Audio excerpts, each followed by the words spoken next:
Assalamualaikum warahmatullahi wabarakatuh. Izin kenal diri, Taruna tingkat 4, Politeknik Kimia Kesan Masyarakatan, jurusan Keimigrasian. Nama Dewa Nyumanira Prasetya, NRT 2022-32551, 101, Prodi Keimigrasian A. Mohon izin Bapak, pada kesempatan kali ini saya akan melakukan paparan mengenai proposal tugas akhir dengan judul Analisis Peran Laboratorium Forensik dalam Penguatan Penegakan Hukum Keimigrasian terhadap Indikasi Dokumen Perjalanan Palsu. Sebelumnya yang terhormat Bapak Arif Febrianto selaku dosen pembimbing pertama dan Bapak Anandito Rizky Praputra sebagai dosen pembimbing kedua. Adapun hal yang melatar belakangi penelitian kali ini adalah saya melihat bandara sebagai salah satu titik sentral dalam perlintasan internasional, di mana setiap warga negara asing maupun WNI wajib melewati titik yang disebut dengan TPI atau tempat pemeriksaan keimigrasian. Dalam hal ini saya mengambil titik TPI pada Bandara Internasional Igusti Ngurah Rai yang menjadi salah satu gerbang utama keluar masuknya orang baik warga negara asing maupun warga negara Indonesia dalam melintasi Indonesia. Adapun data yang saya peroleh menunjukkan adanya peningkatan yang cukup signifikan dari tahun ke tahun terkait jumlah perlintasan. Dapat kita lihat pada tahun 2022 terdapat 4.625.000 orang yang melintasi TPI Gusti Ngurah Rai. Kemudian pada tahun 2025 menjadi 15.519 yang menunjukkan adanya lonjakan yang sangat tinggi dari tahun 2022, 2023, 2024 hingga tahun 2025. Dalam hal ini, dokumen perjalanan menjadi hal yang merupakan kewajiban bagi warga negara asing maupun warga negara Indonesia dalam melintasi batas sebuah negara. Hal itu pun menjadi dasar penelitian saya kali ini, di mana saya merasa pemanfaatan peran laboratorium forensik yang kurang efektif sebagai akibat adanya inkonsistensi waktu pemeriksaan dalam SOP pemeriksaan dokumen perjalanan melalui laboratorium forensik, yang mana seharusnya laboratorium forensik imigrasian sebagai seksi yang berperan dalam pelaksanaan kebijakan di bidang pendeteksian dokumen keimigrasian secara optimal. Dalam hal ini, saya merasa bahwasanya pemanfaatan peralatan forensik dinilai kurang efektif dari sisi waktu, dari sisi manajemen waktu dalam proses pemeriksaan, dari ditemukan adanya indikasi dokumen perjalanan palsu hingga terbitnya hasil pemeriksaan tersebut, yang mana seharusnya laboratorium forensik dapat digunakan lebih efektif dan berguna sebagai instrumen penting dalam pemeriksaan indikasi apakah dokumen perjalanan seseorang dinyatakan asli atau palsu. Berangkat dari permasalahan tersebut, saya memiliki dua rumusan masalah. Yang pertama, bagaimana proses pelaksanaan pemeriksaan dokumen perjalanan melalui laboratorium forensik keimigrasian. Kemudian yang kedua, bagaimana upaya penguatan penegakan hukum keimigrasian melalui pemanfaatan laboratorium forensik.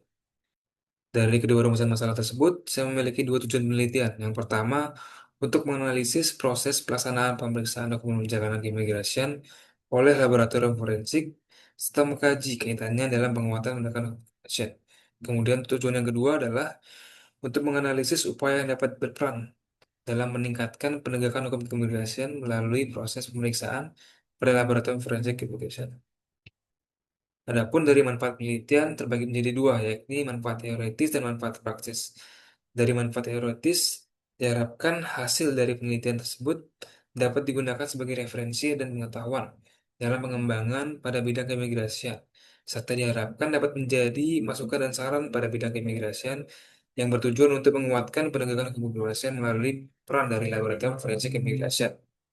Dari sisi manfaat praktis, harapannya dapat memberikan masukan kepada Direktorat Jenderal Imigrasi dalam hal ini khususnya pada Kandim kelas 1 khusus TPI Ngurah Rai dalam mengoptimalkan peran dari laboratorium forensik serta memberikan bahan evaluasi, panduan serta referensi tambahan mengenai indikator-indikator teknis dokumen perjalanan palsu yang sering digunakan berdasarkan temuan dari pemeriksaan forensik keimigrasian pada TPI Ngurah Rai. Kemudian ada pun penelitian terdahulu, ya saya menggunakan 4 penelitian terdahulu yang menjadi referensi dari pelaksanaan penelitian saya kali ini. Kemudian dalam menyelesaikan dari rumusan masalah tersebut, saya menggunakan satu teori, satu konsep, yakni teori efektivitas penegakan hukum dari Sujono Sukanto dan konsep kebijakan selektif keimigrasian.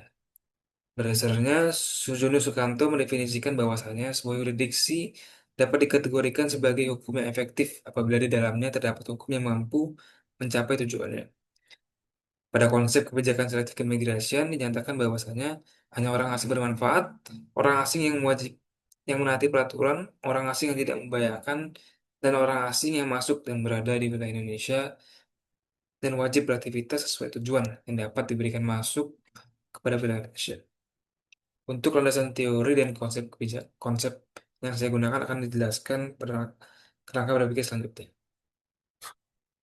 Ini merupakan kerangka berpikir dari proses alur berpikir pada penelitian saya kali ini yang diawali dengan fakta, fakta lapangan, di mana dalam praktiknya belum terdapat batasan waktu pasti terkait proses pemeriksaan, seperti yang setelah saya sebutkan sebelumnya, di mana belum adanya batasan waktu pasti dari proses pemeriksaan paspor pada laboratorium forensik immigration yang mengurangi efektivitas peran dari laboratorium forensik. Kemudian dari Dasen dan Dasolan, seperti yang telah saya sebutkan sebelumnya, adanya pemanfaatan peran yang laboratorium forensik yang kurang efektif dan Dasolan yang mana seharusnya laboratorium forensik ini menjadi seksi yang berperan penting sebagai instrumen dalam pemeriksaan atau pendeteksian dokumen perjalanan secara optimal. Kemudian berangkat dari kedua Dasen dan Dasolan tersebut, saya menggunakan psikoanalisis berupa landasan teori efektivitas penegakan hukum dari Sujon Sukanto dan konsep selective policy. Berangkat dari teori efektivitas penegakan hukum tersebut, saya menggunakan dua faktor utama yang menjadi psikoanalisis dalam penyelesaian masalah kali ini, yakni faktor hukum dan faktor aparat. Yang mana faktor hukum ini merujuk pada kepastian dan kejelasan hukum yang mengatur terkait proses pelaksanaan hingga batasan waktu yang telah saya sebutkan sebelumnya. Kemudian dari faktor aparat merujuk pada penegak hukum dalam menjalankan fungsinya. Hal ini merujuk pada pejabat imigrasi atau pejabat yang berwenang dalam pelaksanaan proses pemeriksaan melalui laboratorium forensik. Kemudian pada konsep selective policy, saya menggunakan dua asas utama yaitu asas keamanan dan asas kepatuhan. Di mana asas keamanan merujuk pada warga negara asing yang tidak membahayakan yang dapat diberikan izin masuk ke wilayah Indonesia. Kemudian pada asas kepatuhan merujuk pada warga negara asing yang tunduk pada peraturan. Dalam hal ini, peraturan terkait penggunaan dokumen perjalanan asing yang tidak dipalsukan. Dalam hal ini ditemukan adanya temuan hukum, yakni adanya konsistensi waktu pada batas waktu pemeriksaan dokumen pada SOP, di mana dalam pelaksanaan penelitian ini saya berharap untuk menghasilkan sebuah rekomendasi berupa penambahan ketentuan pada batas maksimal dari total waktu pemeriksaan pada laboratorium forensik, kemudian pemanfaatan laboratorium forensik yang lebih optimal dalam pembentukan analisis pola dan tren pemeriksaan paspor. Adapun metode penelitian yang saya gunakan pada penelitian kali ini adalah saya menggunakan pendekatan penelitian kualitatif, di mana pendekatan kualitatif diterapkan secara strategis untuk menyelami berbagai sudut pandang terkait peran krusial laboratorium forensik dalam menguatkan penegakan hukum keimigrasian dengan penekanan khusus pada proses identifikasi serta penanganan indikasi dokumen perjalanan yang palsu atau manipulatif. Kemudian untuk sumber data sendiri terbagi menjadi dua, yakni sumber data primer dan sumber data sekunder, di mana sumber data primer dalam penelitian ini diperoleh dengan melakukan observasi langsung serta wawancara mendalam dari pejabat yang berwenang pada institusi terkait yang menjadi lokus penelitian. Dalam hal ini, saya memilih kantor imigrasi kelas 1 khusus TPI Ngurah Rai, Direktur Imigrasi, dan laboratorium laboratorium forensik Polri sebagai data perbandingan. Dan untuk data sekunder sendiri, saya melakukan pengambilan data sekunder yang diperoleh berdasarkan sumber-sumber kepustakaan seperti peraturan perundang-undangan, kajian pustaka termasuk jurnal-jurnal yang relevan, serta sumber-sumber lain seperti buku dan artikel. Kemudian yang terakhir, saya menggunakan teknik pengumpulan data yang terbagi menjadi tiga, yakni wawancara, observasi, dan studi pustaka, seperti yang telah saya sebutkan sebelumnya. Dan untuk teknik analisis data terbagi menjadi empat proses, yakni pengumpulan data, reduksi data, penyajian data, dan verifikasi atau penarikan kesimpulan. Di mana data yang telah terkumpul akan direduksi atau dipilah kembali untuk memilah data-data tersebut dan disusun secara lebih sistematis. Dan kemudian setelah melakukan proses reduksi, data-data tersebut akan disajikan melalui proses penelitian data yang kemudian dapat dicari kesimpulannya atau penilaian kesimpulan berupa proses verifikasi. Untuk lokasi dan waktu penelitian sendiri terdapat tiga lokasi tiga lokasi, namun untuk lokasi utamanya adalah Kaneng Plaza Toko Suspek Ngurah Rai. Kemudian untuk lokasi kedua ada Direktorat Jenderal Imigrasi dan Laboratorium Forensik Polri sebagai data pembanding.